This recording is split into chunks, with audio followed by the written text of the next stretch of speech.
हमारे सभी प्रजापति भाइयों को बाल योगी रौनक शास्त्री का प्यार भरा नमस्कार। आज बातों को आप लोग भूल गए हो, ये सिर्फ आपके लिए है। आप कौन है, क्या चीज है, आज मैं आपको बताऊंगी। किसी को मालूम है कि पहले इसी प्रजापति का नाम कुंभहार था।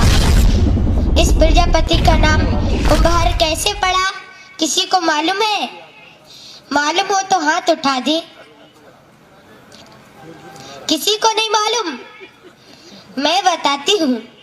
पहले जब प्रजापति सुबह को उठता था तो सबसे पहले धरती माँ का वंदन करता था।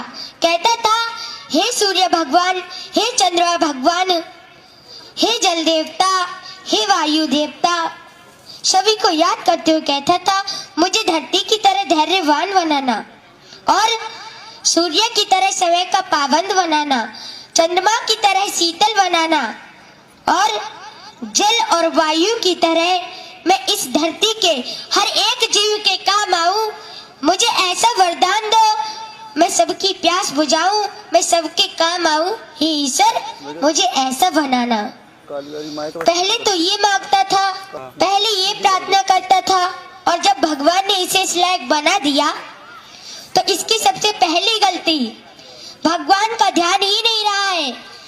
अच्छा, अब किसी को मालूम है कि इस धरती पर सबसे पहले कौन आया था? सबसे पहला वैज्ञानिक कौन है? किस चीज का सबसे पहले आविष्कार हुआ था? किसी को मालूम है?